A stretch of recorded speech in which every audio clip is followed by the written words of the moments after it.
Do të kem tani komunikimin e përjafshëm me kolegët e zërit të Amerikës, do të lidhem me Keta Kostrecin për zhvillimet kryesore, ku patjetër që çështja e Ukrainës është në qendër të vëmendjes. Keta, përshëndetje, mirëmbrëma. Përshëndetje, Edvin. Keta, cilat janë lëvizjet dhe qëndrimet e fundit diplomatike të Washingtonit në kushtet kur NATO njoftoi se po dërgon anije dhe avion në Europën Lindorë? Sigurisht Edvin që ky është angazhimi më i rëndësishëm diplomatik dhe shqetësimi më i madh diplomatik i Washingtonit, ashtu si dhe i NATO-s, dhe diplomacia është në nivelet më të larta dhe intensive lidhur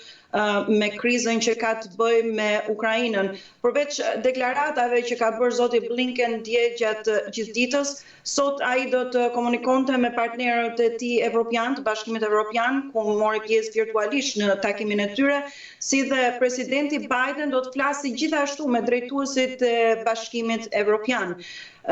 Presidenti Biden gjatë gjithë fundjavës është informuar lidhur me gjendjen dhe është konsultuar me këshilltarët e tij të sigurisë kombëtare afër Washingtonit në vendpushimin presidencial Camp David dhe burime të ndryshme kanë thënë mediave të ndryshme amerikane se zoti Biden i është paraqitur një plan për të dërguar trupa amerikane në vendet e Europës Lindore dhe në krahun lindor të NATO-s, pra për të qenë të gatshme nëse u duhet të ndihmojnë, përveç faktit që tashmë dihet që janë dërguar, që po dërgohen trupa dhe pajisje pikërisht në krahun lindor të NATO-s. Kjo ende nuk është konfirmuar, pra fakti që mund të shkojnë trupa amerikane, por e gjithë kjo situatë që është krijuar tregon se tensionet janë në nivelin më të lartë për sa i takon sferës diplomatike dhe përgatitjeve të sigurisë kombëtare, dhe Shtetet e Bashkuara dhe partnerët e tyre në NATO dhe Bashkimin Evropian po bëjnë përgatitjet maksimale, ndërkohë që përsërisin paralajmërimet e tyre se Rusia do të ketë pasoja të rënda në qoftë se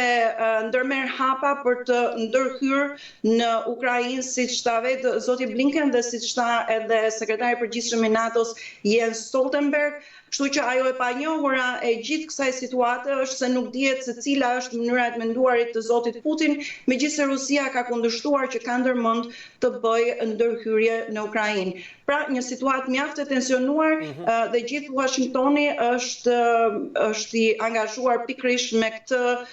situatë që ka lidhje me gjendjen në Ukrainë. E kuptoj, ndërkohë Shtetet e Bashkuara kanë njoftuar edhe tërheqjen e personelit të ambasadës në Kiev. Çfarë tregon kjo? Bëhet fjalë në fakt për familjarët e personelit